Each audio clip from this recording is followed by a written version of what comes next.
عورتوں کے جو حیض و نفاس کے مسائل ہیں ان کو بھی اللہ تبارک و تعالیٰ نے اسی پارے کے اندر بیان فرمایا. کچھ طلاق کے مسائل بھی اللہ کریم نے اسی پارے نام رکوع سے آگے جا کے ان ساری چیزوں کو اللہ کریم نے بیان فرمایا. اور پھر یہ بھی ارشاد فرمایا حیض و نفاس مسائل اور طلاق ان ساری چیزوں کو بیان کرنے کے بعد فرمایا کہ ان کے مسائل گویا سیکھ لو، اس پر عمل کرو. اور فرمایا تلک حدود اللہ، یہ اللہ کی حدیں ہیں، فلا تعتدوہا، اللہ کی حدوں سے آگے نہ گزرنا. یہ وہ باؤنڈری ہے جو اللہ نے بنائی ہے، یہ حکم وہ ہیں جو رب نے دیے ہیں، تو ان سے آگے نہ جانا. تو بالتفصیل ان ساری چیزوں کا یہاں بیان فرمایا گیا. اور وہ مسائل جو بڑی تیزی سے لوگ الجھا دیتے ہیں ان کا بھی اللہ کریم نے یہاں ذکر فرمایا. بیچ میں کچھ آیات ایسی ہیں جو زیادہ توجہ کے قابل ہیں اور ہماری روزمرہ کی زندگی میں ہمیں ان کی بڑی اشد ضرورت ہے، جو اگرچہ مسائل فقہ تو نہیں لیکن ضرورت کے لحاظ سے، روزمرہ کے اخلاقی رویوں کے لحاظ سے اس کی بڑی ضرورت ہے. ان چند آیات کا بھی ہم نے انتخاب کیا، انشاءاللہ اس پر بھی کچھ بات کرتا ہوں. اس پارے کے آخر میں اللہ کریم نے ایک واقعہ بیان فرمایا ہے. اس میں اللہ تبارک و تعالیٰ نے بنی اسرائیل کا ایک واقعہ بڑی تفصیل کے ساتھ، اور وہ اس پارے کے اختتام پر عقیدے کے لحاظ سے، نظریے کے لحاظ سے، سمجھنے کے لحاظ سے بڑی اہم چیز ہے، اس پر ضرور غور فرمائیں.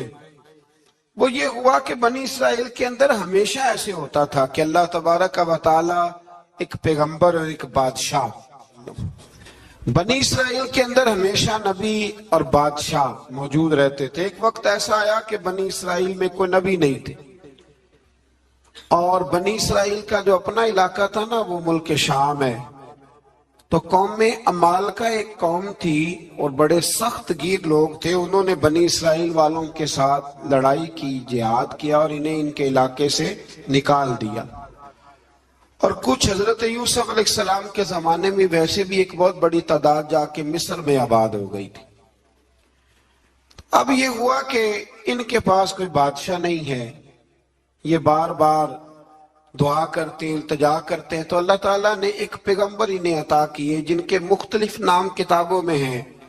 صدر الافاضل رحمت اللہ علیہ نے تفسیر خزائن العرفان کے اندر ان کا نام حضرت شمویل علیہ السلام لکھا ہے. حضرت شمویل علیہ السلام کو اللہ تعالیٰ نے نبوت عطا فرمائی،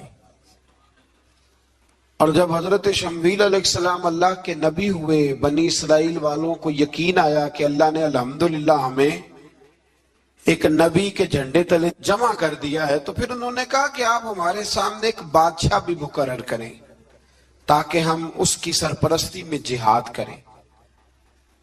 جب انہوں نے یہ بات کی تو اللہ تبارک و تعالی نے حضرت شمویل علیہ السلام کے ذمے لگایا. تو ایک اس زمانے میں اللہ کے نیک بندے تھے جناب طالوت علیہ السلام ان کا نام تھا. تو حضرت شمویل علیہ السلام نے انہیں کہا کہ اللہ کریم نے تمہارا بادشاہ طالوت کو بنایا ہے. ان کا نام بھی قرآن مجید نے ذکر فرمایا ہے. تو بنی اسرائیل کے لوگ کہنے لگے یہ تو غریب آدمی ہے، وہ بکریاں چرایا کرتے تھے لیکن علم میں بڑے پختہ تھے، وجود میں بڑے طاقتور تھے. تو کہا کہ یہ تو غریب آدمی ہے، تو ہم تو زیادہ حق رکھتے تھے کہ ہمیں بادشاہ بنایا جائے. تو حضرت طالوت علیہ السلام کے بادشاہ بننے کے بعد حضرت شمویل علیہ السلام نے جو بات کی اللہ کریم نے اسے قرآن مجید میں بیان فرمایا. رب فرماتا ہے بسطتاً فی العلم والجسم، اسے اس لیے تمہارا بادشاہ بنایا گیا ہے کہ اسے ہم نے کشادگی دی ہے، علم میں بھی اور جسم میں بھی. بڑے ماشاءاللہ موٹے تازے تھے، وجود بڑا طاقتور تھا. کچھ موٹے تازے ہوتے ہیں پر طاقتور نہیں ہوتے، موٹے تازے بھی تھے اور طاقتور بھی تھے. فرمایا کہ وجود میں بھی طاقت ہے اور علم میں بھی اللہ نے انہیں وسعت عطا فرمائی.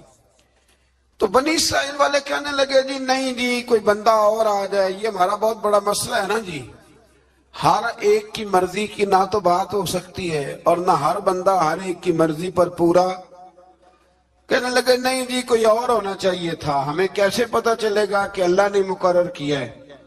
بڑی خاص بات ہے، اس کو سمجھیے گا، یہ سارا مضمون آپ کو ملے گا اسی پارے کے آخر میں، آپ پڑھیں گے نا جی تو یہ سارا مضمون آپ کو ملے گا، اور آپ اگر سرسری نظر سے بھی اس کا مطالعہ کریں گے نا جا کے قرآن شریف کھول کے 15ویں سے 16ویں رکوع میں، آپ خوش ہوں گے کہ آپ کتنے اچھے نظریے اور عقیدے کے ماننے والے ہیں۔ ہمیں نبی کریم نے بتایا ہے شہداء علی الناس، تو امت گواہی دے گی وَيَكُونَ الرَّسُولُ عَلَيْكُمْ شَهِيدًا، اور فرمایا پھر میرے رسول اپنی امت پر گواہی دیں گے، پھر نبی کریم علیہ السلام امت پر گواہی دیں گے، اور اس طرح اس امت کی گواہی اللہ تبارک و تعالی قبول فرما کے باقی سارے انبیاء کرام علیہ السلام کے تشریف لانے کو قبول فرمائے گا، اور اس گواہی کو منظور کر کے اب امتوں پر حد جاری کی جائے گی کہ تمہیں تبلیغ کی گئی تھی، پھر تم نے اس بات کو قبول کیوں نہ کیا۔ پھر جب بڑھتے ہیں نا دوسرے سے تیسرے رکوع کی جانب، تو اس میں اللہ تبارک و تعالی نے دوسرے رکوع سے پہلے ایک بڑا خوبصورت فرمان جو بڑا زبان زد خاص و عام ہے، ارشاد فرمایا فَاذْكُرُونِي أَذْكُرْكُمْ، تم مجھے یاد کرو میں تمہیں یاد کروں گا، وَاشْكُرُوا لِي وَلَا تَكْفُرُونَ، اور میرا شکریہ ادا کرو ناشکری نہ کرو۔ وہ پیر مہر علی شاہ صاحب، کتھے مہر علی، کتھے مہر علی، کتھے وہ پیر صاحب پاک پتن شریف تشریف لے گئے تو وہاں نعرہ لگ رہا تھا حق فرید یا فرید۔ کچھ لوگ ہوتے ہیں نا فٹافٹ اعتراض کرتے ہیں، تو ایک صاحب نے پیر صاحب سے کہا یہ کیا نعرہ لگ رہا ہے؟ تو آپ فرمانے لگے یہ قرآن سچا ہو رہا ہے۔ کہا کیا مطلب؟ فرمایا اللہ کا وعدہ ہے تم میرا ذکر کرو میں تمہارے چرچے کرا دوں گا۔ تو فرمایا فرید الدین نے ساری زندگی رب رب کیا ہے، اب ان کے جانے کے بعد اللہ فرید فرید کروا رہا ہے۔ تو اس سے آگے جب ہم چلتے ہیں دوسرے سے تیسرے رکوع میں تو بڑی معروف آیات، یا ایھا الذین آمنوا استعینوا بالصبر والصلاۃ ان اللہ مع الصابرین، صبر کا حکم دیا گیا، اور جو صبر کرے اس کو اللہ نے اپنی معیت کی بشارت سنائی۔ پھر جو اس کے رستے میں قتل ہو جائیں انہیں مردہ کہنے سے منع کیا۔ پھر فرمایا تمہیں مشقت جھیلنی پڑے گی، تمہیں آزمایا جائے گا، تمہیں بھوک سے، پھلوں اور جانوں کی کمی سے، خوف سے آزمایا جائے گا، اور پھر جو صبر کرے گا فرمایا اسے اللہ تعالیٰ بشارت بھی عطا فرمائے گا، اور اس پر رب کریم اپنی رحمتوں کا نزول بھی فرمائے گا، اور فرمایا یہی وہ لوگ ہیں ہم المہتدون جن کو صبر کرنا آتا ہے، جن میں حوصلہ ہے، جن میں تحمل مزاجی ہے۔ فرمایا یہی وہ لوگ ہیں جو اپنے رب کی طرف سے ہدایت پر ہیں۔ اصل ہدایت اس آدمی کے پاس ہے جس میں پھر کوئی صبر بھی ہے، کوئی حوصلہ بھی ہے، کوئی سکون بھی ہے۔ پھر اس سے آگے جب ہم بڑھتے ہیں تو اللہ تبارک و تعالی نے تھوڑے سے مسائل حج بیان فرمائے۔ پھر اس سے آگے جا کے اللہ تبارک و تعالی نے اپنے رب ہونے کی کچھ نشانیاں، کچھ علامتیں بیان فرمائیں، اور وہ والی علامتیں بیان فرمائیں جو انسانی شعور کے مطابق ہیں، جن کو انسان روز دیکھتا ہے۔ فرمایا زمین آسمان کے پیدا کرنے میں اور رات اور دن کے اختلاف ہونے میں، کہ جب رات ہوتی ہے تو دن نہیں ہوتا، اور جب دن ہوتا ہے تو پھر رات نہیں ہوتی۔ اور فرمایا یہ جو منو ٹنو وزن لے کے دریا اور کشتی سمندر میں چلتی ہے، فرمایا اس میں، اور جب ہم آسمان سے پانی برسا کر زمین سے پھل اگاتے ہیں تو یہ ساری چیزیں دیکھ کے سمجھ جاؤ یہ خود نہیں بنی، انہیں کوئی بنانے والا ہے، انہیں کوئی بنانے والا ہے۔ ان آیات کے اندر اللہ تبارک و تعالی نے اپنے ہونے کی علامتیں بیان کی، اور پھر اسی مضمون میں آگے جل کے فرمایا کہ جب میرے بندے میری یہ نشانیاں دیکھتے ہیں تو والذین آمنوا اشد حبا للہ، پھر ایمان والے اپنے رب سے شدید محبت کرتے ہیں، پھر وہ اپنے رب سے شدید محبت کرتے ہیں۔ پھر اللہ تعالیٰ نے اسی رکوع میں آگے جا کے ارشاد فرمایا کہ بنایا سارا کچھ تمہارے لیے ہے، بنایا سارا کچھ، یہ چوتھے سے پانچواں رکوع آپ دیکھیں گے، فرمایا بنایا سارا کچھ تمہارے لیے ہے، پر تم نے وہ کھانا ہے جس کے کھانے کی تمہیں اجازت دی گئی ہے، حلالاً طیبہ، پاکیزہ چیز، سارا کچھ تمہارے لیے ہے، پر جس کی اجازت ملے تم نے وہی۔ کچھ چیزوں کی یہاں کھانے کی ممانعت ہے، لیکن جنت میں وہ چیزیں کھانے کی اجازت ہوگی۔ تو فرمایا تم حلال اور طیب چیز کھاؤ، شیطان تو تمہیں بے حیائی کا اور برائی کا حکم دیتا ہے، لیکن تم اس طرف آؤ جس چیز کا تمہارا رب تمہیں حکم ارشاد فرماتا ہے۔ پھر اللہ تبارک و تعالی نے اسی پارے کے اندر انہی آیات مقدسہ کے اندر چوتھے سے پانچویں رکوع میں 4 ان چیزوں کا بیان فرمایا جو قطعی طور پر حرام ہے۔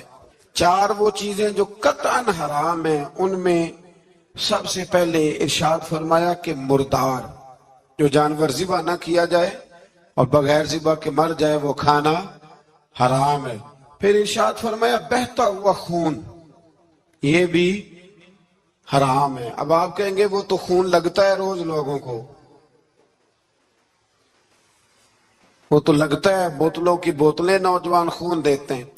تو اس میں ہمارے بزرگوں نے مسئلہ یہ بیان فرمایا کہ ضرورت کے لیے دینا جائز ہے، مجبوری ہو تو پھر خون دینا، جس طرح انسان مر رہا ہو تو اس کے لیے مردار کھانا بھی جائز ہے۔ تو کوئی بیمار، اتنا بیمار کہ اب ڈاکٹر کہے کہ سوائے خون کے کوئی اور چارہ نہیں ہے، تو وہ دینا جائز ہے بالکل، جو دے گا اللہ اسے اجر بھی عطا فرمائے گا۔ تو اسی طرح تیسرے نمبر پر سور کا گوشت، یہ بھی قطعاً حرام ہے، کوئی ایسی صورت ہی نہیں کہ جو اس کو جائز کیا جا سکے۔ اور پھر اللہ تبارک و تعالیٰ نے اسی آیت میں اس کا بھی ذکر فرمایا جس پر لوگ عقیدے کے لحاظ سے بڑا دھوکہ دیتے ہیں، فرمایا وما اہل بہ لغیر اللہ، اور وہ جس پر وقت ذبح غیر اللہ کا نام لیا جائے، جس پر وقت ذبح، جس پر غیر اللہ کا نام لیا جائے، وہ جانور بھی حلال ہے۔ اس آیت مبارکہ کو سامنے رکھ کے بڑا الجھاؤ پیدا کیا جاتا ہے جس پر غیر کا نام